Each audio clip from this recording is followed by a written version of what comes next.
हमारे solar system का सबसे बड़ा गैस जायंट प्लैनेट जुपिटर देखने में एकदम शांत और स्थिर दिखाई पड़ता है, पर दोस्तों गैस और लिक्विड मैटर से भरे हुए इस प्लैनेट का असली रूप हमें इसके करीब जाने पर ही दिखाई देता है। देखने में तो ये ग्रह वाकई में काफी आकर्षक और सुंदर लगता है, पर अंदर और बाहर से ये घूमता हुआ भयंकर नरक है। जुपिटर के एक्सप्लोरेशन, साइज और ग्रेविटी के बारे में तो आपको पता ही होगा। सोलर सिस्टम के किसी भी प्लैनेट को हम इससे कंपेयर नहीं कर सकते। हाइड्रोजन और हीलियम से भरे हुए इस गैस जायंट प्लैनेट के अंदर जो होता है, उसे देखने के लिए वैज्ञानिक हमेशा से इस प्लैनेट के करीब जाने की कोशिश करते रहे और उन्हें सफलता भी मिली। जुपिटर को लेकर मजेदार बात यह है कि यहाँ कोई रॉकी सरफेस यानी ठोस सतह नहीं है जहाँ किसी चीज को लैंड कराया जाए। ऐसे में इस प्लैनेट की यात्रा या इसके अंदर जाकर बाहर निकलना शायद संभव हो सकता है। हालांकि तूफानों से भरे हुए इस प्लैनेट पर किसी स्पेस सूट के जरिए जाना नामुमकिन भले हो, पर स्पेस क्राफ्ट में इतनी क्षमता जरूर हो सकती है कि हम उसके जरिए जुपिटर को करीब से देख सकें और इसकी गहराई में छिपे हुए अद्भुत रहस्यों का पता लगा सकें। सो दोस्तों, हाई क्वालिटी स्पेसक्राफ्ट के जरिए आज मैं और आप सीधा जुपिटर की सबसे अनोखी और विचित्र यात्रा करेंगे और देखेंगे कि आखिर यहाँ का मौसम कितना बेरहम है और क्या वाकई में इसे नरक कहना ठीक है। तो चलिए दोस्तों, चलते हैं जुपिटर की इस अद्भुत सैर पर। जुपिटर पर कोई हार्ड सरफेस ना होने की वजह से वहाँ केवल और केवल एटमॉस्फेयर यानी उसका वायुमंडल ही मौजूद है, जो बेहद अजीब तरीके से बदलता है। ये हाइड्रोजन और हीलियम गैस मॉलिक्यूल से पूरी तरह भरा पड़ा है, जहां हाइड्रोजन की मात्रा सबसे ज्यादा है। जुपिटर की रोटेशन स्पीड सोलर सिस्टम में सबसे ज्यादा है, जिसकी वजह से इन गैसों के बादल बड़ी तेजी से घूमते हुए दिखाई पड़ते हैं। यहाँ बाकी प्लैनेट्स की तरह मौसम में कोई खास बदलाव देखने को नहीं मिलता।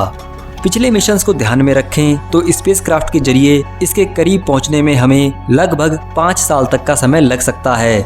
करीब से देखने पर सबसे पहले हमारा सामना इसके अपर एटमॉस्फेयर से होगा, जहां हमें भयानक तूफान से भरे हुए बादल दिखाई देंगे।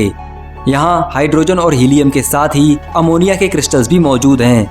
यहां बहने वाली हवाओं की स्पीड लगभग 360 किलोमीटर प्रति घंटा तक की हो सकती है, जो स्पेसक्राफ्ट के लिए इतनी खतरनाक साबित नहीं होगी, पर किसी इंसान की जान लेने के लिए काफी है। इसके साथ ही स्पेसक्राफ्ट को जुपिटर के स्ट्रॉन्ग मैग्नेटोस्फेयर से बचना पड़ेगा, क्योंकि इसकी मैग्नेटिक फील्ड पृथ्वी के मुकाबले 50 गुना ज्यादा ताकतवर है, जो आसानी से किसी भी नॉर्मल स्पेसक्राफ्ट को तबाह कर सकती है। दोस्तों, जुपिटर का एटमॉस्फेयर काफी ज्यादा बड़ा है। आउटर लेयर से सरफेस तक के बीच की दूरी 5000 किलोमीटर तक जा सकती है और चांसेस हैं कि हमको सरफेस भी देखने को ना मिले। आउटर एटमॉस्फेयर में हमें कई तरह के विचित्र तूफान देखने को मिलेंगे, जिनकी स्पीड और रेंज अलग अलग हो सकती है। जुपिटर की ग्रेविटी बेहद ज्यादा है, जिसकी वजह से स्पेसक्राफ्ट पर बड़ी जोर से फोर्स और प्रेशर लगने से उसका हिलना डुलना तय है। अगर हम इसके इक्वेटर की तरफ जाने की कोशिश करेंगे तो वहां हमारा सामना बड़ी भयंकर विनाशकारी हवाओं से होगा, जिनकी स्पीड 539 किलोमीटर प्रति घंटा तक चली जाती है। हैरान करने वाली एक और बात यह है कि यहाँ आउटर एटमॉस्फेयर में टेम्परेचर करीब 1000 केल्विन यानी 727 डिग्री सेल्सियस का है, जो आसानी से किसी को भी जला सकता है। कुछ खास प्रकार के मेटल्स ही यहाँ पर सरवाइव कर सकते हैं। अब बात अगर जुपिटर के भयंकर तूफानों की हो तो ग्रेट रेड स्पॉट को भला कौन भूल सकता है। ये खास तरह की जगह जुपिटर का सबसे रहस्यमयी हिस्सा है, जहां high pressure winds and storms लगातार चलते हैं, जो किसी भी नॉर्मल स्पेसक्राफ्ट के टुकड़े करने के लिए काफी हैं। इस स्पॉट में हमारी पूरी पृथ्वी समा सकती है, जो वाकई में हैरान कर सकता है। यहाँ से इस प्लेनेट के अंदर जाना लगभग नामुमकिन है। इसके अलावा दोस्तों, जुपिटर के नॉर्थ पोल में कई खतरनाक साइक्लोनिक स्टॉर्म्स एक साथ मिलकर इसे और भी ज्यादा डरावना बना देते हैं। खैर, अब अगर थोड़ा सा अंदर चलें तो करीब 50 किलोमीटर के बाद हमें अमोनिया के क्लाउड्स दिखने बंद हो जाएंगे और यहाँ हमें बड़ी भीषण बिजली यानी थंडर स्टॉर्म का नजारा देखने को मिलेगा। अब हम उस जगह पर आ चुके हैं जहाँ प्रेशर बेहद ज्यादा है और साथ ही यहाँ टेम्परेचर करीब -150 डिग्री सेल्सियस से भी कम हो चुका है। जुपिटर का टेम्परेचर उसकी एटमॉस्फेरिक लेयर्स एंड कंपोजिशन के हिसाब से बदलता रहता है। यहाँ बहने वाली हवाएं और तूफान भी काफी विनाशकारी साबित हो सकते हैं। प्रेशर और टेम्परेचर के चलते जुपिटर में मौजूद हाइड्रोजन गैस धीरे धीरे अपनी फॉर्म बदलती है, जहां वो गैस से लिक्विड में कन्वर्ट होना शुरू कर देती है। जिस जगह पर अब हमारा जाना होगा वहां 80% से ज्यादा हाइड्रोजन अब हमें प्लाज्मा की फॉर्म में मिलेगी, जो स्पेसक्राफ्ट पर भयानक तरीके से दबाव या प्रेशर डालना शुरू कर देगी। ये सिचुएशन काफी क्रिटिकल है और इसके बाद और अंदर जाना लगभग असंभव है। खैर दोस्तों, अगर अभी भी स्पेसक्राफ्ट के जरिए हम और अंदर जाने में सफल हो जाएं, तो टेम्परेचर करीब 3000 डिग्री सेल्सियस से भी ज्यादा का होगा और पूरा हाइड्रोजन लगभग मेटालिक हाइड्रोजन में बदल चुका होगा।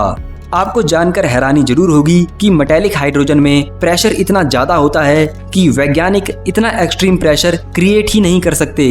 पृथ्वी पर तो ये असंभव है। इतने प्रेशर में लगभग कोई भी चीज बुरी तरह से तबाह हो सकती है। अगर थोड़ा और अंदर यानी जुपिटर की कोर की तरफ जाने की बात करें तो यहाँ आपको अपने आसपास मेटालिक हाइड्रोजन से भरे हुए समुद्र दिखाई दे सकते हैं, जहाँ का टेम्परेचर हमारे सन के टेम्परेचर से काफी ज्यादा होगा। इंटेंस ग्रेविटी, प्रेशर और टेम्परेचर की इस लिमिट पर आकर हमारी यात्रा खत्म हो जाएगी और फिर शायद ही हम इस प्लेनेट से कभी वापस लौट पाएंगे। दोस्तों, जुपिटर की कोर को लेकर बात करें तो ये आज भी एक मिस्ट्री है और इसे पूरी तरह से देख पाना शायद पॉसिबल नहीं है। हमने अपनी यात्रा जहां खत्म की है वहां तक जाना भी प्रैक्टिकली पॉसिबल नहीं है, क्योंकि जुपिटर के क्लाउड्स के अंदर आने के बाद ये किसी भी स्पेसक्राफ्ट और उसके कम्युनिकेशन को पल में तबाह कर सकता है। ऐसा कहना बिल्कुल भी गलत नहीं होगा कि जुपिटर वास्तव में हमारे सोलर सिस्टम का सबसे खतरनाक और विनाशकारी प्लैनेट है, जो वाकई में किसी नरक से कम नहीं है। सो दोस्तों, आज के इस वीडियो को यहीं खत्म करते हैं। आपको ये यात्रा कैसी लगी कमेंट्स में जरूर बताएं और वीडियो को लाइक एंड शेयर करते हुए चैनल को भी सब्सक्राइब जरूर करें। तो मैं मिलूंगा ऐसे ही किसी नेक्स्ट इंटरेस्टिंग वीडियो में। जय हिंद।